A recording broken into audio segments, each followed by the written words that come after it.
സുരേന്ദ്രനാണ് തൃശ്ശൂരിൽ നിന്നും. ശ്രീ സുരേന്ദ്രൻ, താങ്കൾ എങ്ങനെയാണ് NK പ്രേമചന്ദ്രന്റെ ഈ പ്രസ്താവനയെ കാണുന്നത്?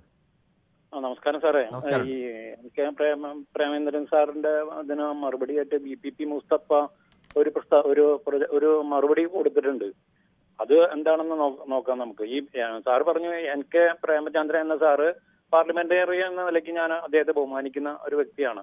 പക്ഷെ അദ്ദേഹം ഇപ്പൊ ഈ പറഞ്ഞത് സത്യമാണെങ്കിൽ, NK പ്രേമചന്ദ്രൻ എന്ന വ്യക്തി ഈ പറഞ്ഞത് സത്യമാണെങ്കിൽ, സോളാർ കേസില് ഈ ചാനലുകളിൽ മുഴുവൻ വന്നിരുന്ന് പറഞ്ഞിട്ടുണ്ടായിരുന്നു ഇദ്ദേഹം ഉമ്മൻചാണ്ടിയെ വലിച്ചു കീറി പറഞ്ഞത് സത്യമാണോ?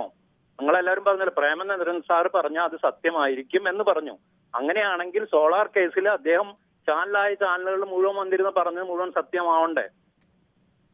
അങ്ങനെയാണെങ്കിൽ ഈ സാർ പറഞ്ഞ നിലയ്ക്ക് NK പ്രേമചന്ദ്രൻ എന്ന വ്യക്തിയുടെ ക്രെഡിബിലിറ്റി ഞാൻ കണക്കാക്കണ അദ്ദേഹം പറഞ്ഞ ചിലപ്പോൾ സത്യമായിരിക്കും, അദ്ദേഹത്തിന് തെളിവുള്ള. അതേമാതിരി തന്നെ സോളാർ കേസിൽ അദ്ദേഹം പറഞ്ഞത് അതും സത്യമാവണം. അപ്പൊ അത് നോക്കണ്ട.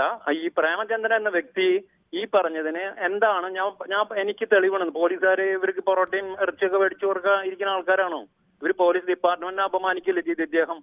അത് ശരിയായിട്ടുള്ള ഒരു പ്രസ്താവനയല്ല. അദ്ദേഹം അങ്ങനെ ഉണ്ടെങ്കിൽ തെളിയിക്കട്ടെ അത്.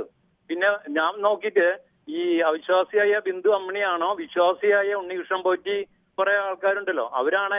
ബിന്ദു അമ്മിണി അവിടെ നിയമപ്രകാരമാണ് പോയിട്ടുള്ളൂ, സുപ്രീം കോടതി ഓർഡർ പ്രകാരം പോയിട്ടുള്ളൂ. ഈ പറഞ്ഞ ഉണ്ണികൃഷ്ണൻ പോറ്റിയും കുറെ സംഘങ്ങളുണ്ടല്ലോ, അവര് ചെയ്തെന്താ? അവര് ഭയങ്കര വിശ്വാസമാണ്, വിശ്വാസികളായിട്ടുള്ള ആൾക്കാർ. അവിശ്വാസിയായിട്ടുള്ള ബിന്ദു അമ്മിണി പറയണോ അവിശ്വാസിയാണെന്ന്, ഇവര് പറയണ ഈ വിശ്വാസിയായിട്ടുള്ള ഈ ഉണ്ണികൃഷ്ണൻ പോറ്റിയും സംഘവും കാണിച്ചു കൂട്ടുന്ന അത്രയും ഇവര് കാണിച്ചിട്ടില്ല എന്ന് എനിക്ക് തോന്നണം. എനിക്ക് അത്രേ പറയുള്ളൂ. ഓക്കെ, താങ്ക് യു സാറേ. ശരി, എന്തായാലും താങ്കൾ പറയുന്നത് വളരെ പ്രധാനപ്പെട്ട ഒരു പോയിന്റ് കൂടിയാണ്. ശബരിമലയിൽ വിശ്വാസത്തിന്റെ പേരിൽ അപ്പാടെ അടിച്ചു മാറ്റിയ ഉണ്ണികൃഷ്ണൻ പോറ്റിയൊന്നും കാണിച്ച അത്രയൊന്നും കാര്യങ്ങൾ ഇവരാരും കാണിച്ചിട്ടുണ്ടാവില്ല. അത് വളരെ വാലിഡായ പോയിന്റാണ്. ശ്രീ വിക്രമനാണ് അടൂരിൽ നിന്നും. ശ്രീ വിക്രമൻ, താങ്കൾക്ക് എന്ത് തോന്നുന്നു? ഈ പ്രേമേന്ദ്രനെ പോലെ ഒരു നേതാവിൽ നിന്ന് ആളുകൾ പ്രതീക്ഷിക്കുന്ന ചില വാക്കുകളൊക്കെ ഉണ്ട്. അത്തരം ഒരു ഉത്തരവാദിത്തം അദ്ദേഹം കാണിക്കുമെന്നൊക്കെ പ്രതീക്ഷിക്കുന്നു. അങ്ങനെയാണല്ലോ അദ്ദേഹം നിരവധി തവണ വിജയിക്കുകയൊക്കെ ചെയ്തു, അതിലൊന്നും സംശയമില്ല. പക്ഷെ അദ്ദേഹം പറയുന്നു ഈ പോലീസുകാർ വിശ്വാസത്തെ പിണറായി സർക്കാർ വികലമാക്കാൻ വേണ്ടി മനഃപൂർവ്വം പൊറോട്ടയും ബീഫും ഒക്കെ വാങ്ങിക്കൊടുത്താണ് ബിന്ദു അമ്മിണിയെ കൊണ്ടുപോയത് എന്നൊക്കെ പറയുന്നു. അദ്ദേഹത്തിന്റെ കയ്യിൽ തെളിവെന്ത് എന്നാണ് ബിന്ദു അമ്മിണി തിരികെ ചോദിക്കുന്നത്. താങ്കൾക്ക് എന്താണ് പറയാനുള്ളത്? എനിക്ക് പറയാനുള്ളത് രേഖയുണ്ട്. പണ്ട് ശങ്കാടി പറഞ്ഞോടെ ഈ രേഖ കൈയുടെ വെള്ളയിലാ രേഖ ഉള്ളത്, പിന്നെ പ്രേമനിരയിലല്ല.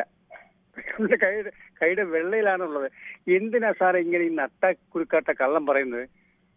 ആദ്യം ഒരു ദിവസം പറയുന്നു പാലായിലായിരുന്നു, പിറ്റേ ദിവസം പറയുന്നു കോട്ടയത്ത്. ഇതെന്തോ ഒരു നേതാവല്ലേ സാറേ? ഞങ്ങൾ സാധാരണക്കാരൻ ഞങ്ങൾ പറയുകയാണെങ്കിൽ പിന്നെ പോട്ടെന്ന് പറയാം. ഇതൊരു നേതാവ്, എത്രയോ വർഷത്തെ പാരമ്പര്യമുള്ളതാണ് രാഷ്ട്രീയ രംഗത്തും പാർലമെന്റ് രംഗത്തും. ഈ വ്യക്തിയെ ഇങ്ങനെയുള്ള വ്യക്തികൾ എന്തിനാ സാറേ ഇങ്ങനെ കള്ളം പറയും? പണ്ടൊക്കെ തന്നെ പത്രം മതി, ഇതിപ്പോ അന്നേരമുള്ള കാര്യങ്ങളായിരുന്നു. ഞാൻ പറഞ്ഞ ബിന്ദു അമ്മിണി ഈ പ്രേമത്തിനെതിരെ കേസ് കൊടുക്കണമെന്ന് എന്റെ അഭിപ്രായം തന്നെയല്ലേ. ഈ പിന്നെ പ്രേമചന്ദ്രൻ പറയുന്നത് പോലീസ് പറഞ്ഞു. ഏത് പോലീസ് പറഞ്ഞെന്നാ പറഞ്ഞത്? ഏത് പോലീസ്? എന്നിട്ട് പറയാ ഷിബു ബേബി ജോൺ പറഞ്ഞിട്ടുണ്ട്, പെട്രേ പറഞ്ഞിട്ടുണ്ട്. ഷിബു ബേബി ജോൺ പറഞ്ഞിട്ടുണ്ടോ? പോലീസുകാർ പറഞ്ഞിട്ടാ പറഞ്ഞത്? ഷിബു ബേബി ജോൺ പറഞ്ഞിട്ടുണ്ടോ? അപ്പൊ ഈ പ്രേമേന്ദ്രൻ ഇത് വെറുതെ ഇങ്ങനെ ഉടായ്പല്ല. ഇനിയിപ്പോ ഇവിടെ ഒരു വർഗീയ കലാപമൊക്കെ ഉണ്ടാക്കി അടുത്തൊരു കേന്ദ്രമന്ത്രിസഭ പുനഃസംഘടന പ്രേമേന്ദ്രൻ മന്ത്രിയാകണം, അതിനുവേണ്ടി അടിച്ചിറക്കിയതാണെന്നാണ് എന്റെ വിശ്വാസം.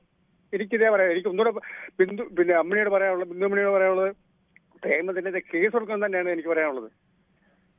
ശരി, താങ്കളുടെ അഭിപ്രായം വളരെ വ്യക്തമാണ് ശ്രീ വിക്രമൻ. മറ്റൊരു പ്രശ്നത്തിലേക്ക് കൂടി പോകേണ്ടതുണ്ട്. കമാൻഡർ മാത്യു ആണ് അടൂരിൽ നിന്നാണ് വിളിക്കുന്നത്. ശ്രീ അടൂരിൽ നിന്ന് തന്നെ അദ്ദേഹം മുംബൈയിൽ നിന്നാണ് വിളിക്കുന്നത്. അടൂർ സ്വദേശി. അടൂരല്ലേ വീട്? സ്വന്തം വീട് അടൂര. ശരി, ഞാൻ പെട്ടെന്ന് പേര് നേരത്തെ അടൂർ എന്ന് പറഞ്ഞിട്ടുണ്ട്, അതുകൊണ്ടാണ് ചോദിച്ചത്. അപ്പോൾ താങ്കൾക്ക് ഈ വിഷയത്തിൽ എന്താണ് പറയാനുള്ളത്?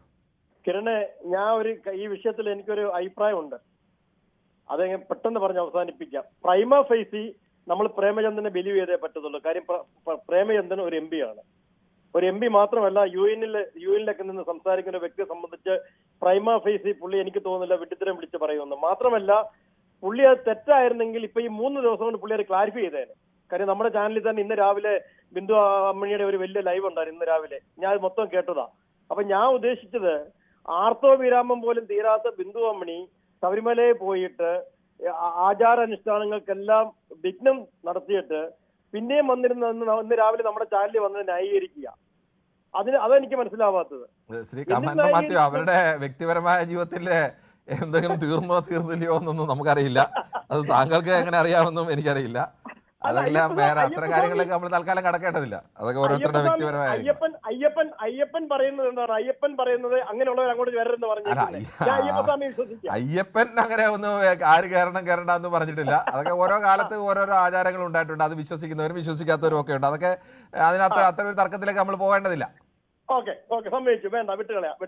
സോറി, നമ്മൾ ആ വിഷയം വിട്ടുകളഞ്ഞു. ഓക്കെ.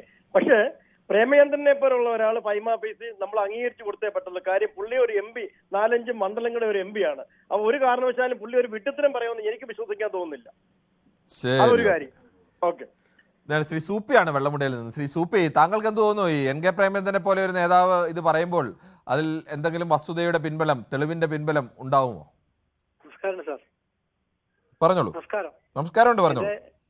എന്റെ അഭിപ്രായത്തില് പ്രേമചന്ദ്രൻ ഈ വാക്ക് പറഞ്ഞത് ഇനിയുള്ള കാലത്തും വിശ്വാസികൾക്ക് വിശ്വാസം നഷ്ടപ്പെടുത്തുന്ന രീതിയിലാണ് അദ്ദേഹം പറഞ്ഞത്. മനസ്സിലായോ?